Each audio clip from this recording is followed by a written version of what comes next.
बिस्मिल्लाहिर्रहमानिर्रहीम जी, अस्सलाम वालेकुम। मेरा नाम डॉक्टर वहीद हसन है। आज आपकी तवज्जो एक नहायत अहम मसले की तरफ लाना चाहता हूँ, जिसमें जो है वो ना सिर्फ़ फार्मर का नुकसान होता है, बल्कि फार्मर के नुकसान होने के साथ-साथ जानवर को भी नहायत तकलीफ़ होती है। और वजह ये होती है कि अक्सर जो फार्मर हैं, वो बगैर किसी मुस्तनद डॉक्टर से मशवरा किए अपनी तरफ से जो है वो इंजेक्शंस लगा लेते हैं। तो उस इंजेक्शन के लगाने की वजह से जो है वो उल्टा उनका नुकसान हो जाता है और जानवर भी टेंशन में आता है, जानवर की प्रोडक्शन कम हो जाती है या जानवर जो है वो अबॉर्शन हो जाती है, हत्ता कि जानवर की जान भी जा सकती है। तो ये करंट मसला भी इसी तरह है। इसमें जो है वो मेरे एक बहुत प्यारे भाई हैं, तो उन्होंने जो है वो साइक्लोमेट इंजेक्शन लगाया अपनी 3 बकरियों को और इस मकसद के लिए कि ये हीट में आ जाएँ। अब कोई भी मेडिसिन है, कोई भी एलोपैथिक मेडिसिन है, इंजेक्शंस हैं, तो उनका अगर एक फ़ायदा हो रहा होता है, तो वो कई एक नुकसान भी कर रहे होते हैं और ख़ास तौर पे ये इस तरह के हार्मोनल इंजेक्शन जिस तरह इन्होंने साइक्लोमेट इंजेक्शन का इस्तेमाल किया, तो उसमें ये हुआ कि इन्होंने जो है वो जैसे ही लगाया, तो वो क्योंकि साइक्लोमेट इंजेक्शन का ये ड्रॉबैक है, ये साइड इफ़ेक्ट है कि अगर जो प्रेग्नेंट जानवर होगा, तो वो अबॉर्शन कर जाएगा। जिस तरह मैंने अपनी पहले वीडियो में बताया था कि साइक्लोमेट या डेल्मारिलीन ये डेल्माज़ीन इंजेक्शन अगर आप लगाएँगे तो उसकी वजह से जो है वो अबॉर्शन का ख़तरा होता है। तो ख़ैर इन्होंने लगाया तो उस वजह से एक बकरी अबॉर्ट कर गई।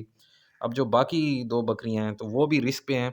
अगर वो खाली थीं तो उम्मीद है हीट में आएँगी, लेकिन कोई ज़रूरी नहीं है कि साइक्लोमेट लगाने से हीट में आ जाएँ। इसकी मैंने अलहदा वीडियो बनाई हुई है कि अगर हीट में ना आएँ तो उसमें आप क्या कर सकते हैं। तो उसका लिंक मैं डिस्क्रिप्शन में दे देता हूँ। ये अब इन्होंने इंजेक्शन लगाया तो अब वो बाकी 2 जो बकरियाँ थी वो तो हीट में आएँ या ना आएँ, लेकिन अगर वो प्रेग्नेंट हुई तो वो भी अबॉर्ट कर जाएँगी। तो इसलिए आपसे गुज़ारिश है कि किसी मुस्तनद डॉक्टर से लाज़मी मशवरा कर लिया करें।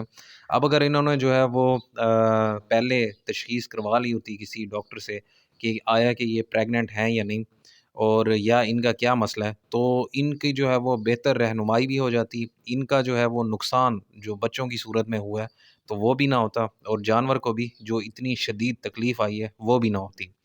तो इसलिए मेरा मशवरा है कि आप लाज़मी जो है ना वो किसी डॉक्टर से कंसल्ट किया करें, ताकि जो है आप इस तरह के नुकसानात से बच सकें। अब जो साइक्लोमेट लगाया, अब वो बच्चा गिरा दिया है बकरी ने, अब वो उसकी बच्चादानी में इन्फेक्शन भी हो सकता है, अगर वो जेर नहीं निकालेगी तो जेर भी निकालनी पड़ेगी। तो इस तरह के मसाइल जो है वो फ़ेस करने पड़ते हैं। तो अगर ऐसी सूरत-ए-हाल का सामना आपको करना पड़ता है, तो फिर भी आप फ़ौरन किसी डॉक्टर को बुला लें, उससे जो कंसल्ट करें ताकि मज़ीद नुकसान से बचा जा सके। तो इस केस में भी इनको मैंने मशवरा दिया कि आप जो है वो फ़ौरन किसी डॉक्टर को बुला लें, उन 2 बकरियों को चेक करवा लें, ताकि पता चल जाए कि अब वो किस सूरत-ए-हाल में हैं, क्या अबॉर्शन की तरफ जा रही हैं या नहीं। अगर सर्विक्स का मुँह, बच्चादानी का मुँह खुला हुआ है, तो डेफ़िनेटली उसमें फिर जो है वो वापसी के चांसेस नहीं होते। उसमें फिर जो है वो हमल बचाने वाले इंजेक्शन का इस्तेमाल नहीं किया जा सकता क्योंकि ऐसी सूरत में आप करेंगे हमल बचाने वाला इंजेक्शन इस सूरत-ए-हाल में होता है प्रोजेस्टेरोन, तो वो अगर आप लगाएँगे, तो उस सूरत में जो है वो बच्चा तो बाहर निकल रहा है, तो वो उसका सिस्टम जो है सर्विक्स का मुँह दोबारा बंद हो जाएगा और जो बच्चा है, वो अंदर ही मर जाएगा। जब मर जाएगा तो फिर वहीं उसकी या तो मम्मीफ़िकेशन हो जाएगी या पुट्रीफ़िकेशन मतलब वो बिल्कुल सूख जाएगा या फिर जो है वो गलने-सड़ने लग जाएगा, बैक्टीरिया उस पे अमल करेंगे और बच्चा गलने लग जाएगा। पीप की सूरत में, गंद की सूरत में फिर उसके जो बाकी बकाया जात हैं, वो बाहर निकलेंगे और ना सिर्फ़ जो है वो जानवर को टेंशन होगी बल्कि उस वजह से बच्चादानी का भी इन्फेक्शन हो सकता है और सारी ज़िंदगी के लिए जी वो बाँझ भी हो सकती है। तो साथ अगर बकरी कमज़ोर है तो उसको फिर मल्टीविटामिन्स के इंजेक्शंस भी लगाने पड़ेंगे ताकि जो है वो उसकी सेहत भी बहाल रहे और इसको स्पेशल फीडिंग पे रखना पड़ेगा जिसमें बाईपास फैट, मिनरल मिक्सचर और वंडा वगैरह शामिल है।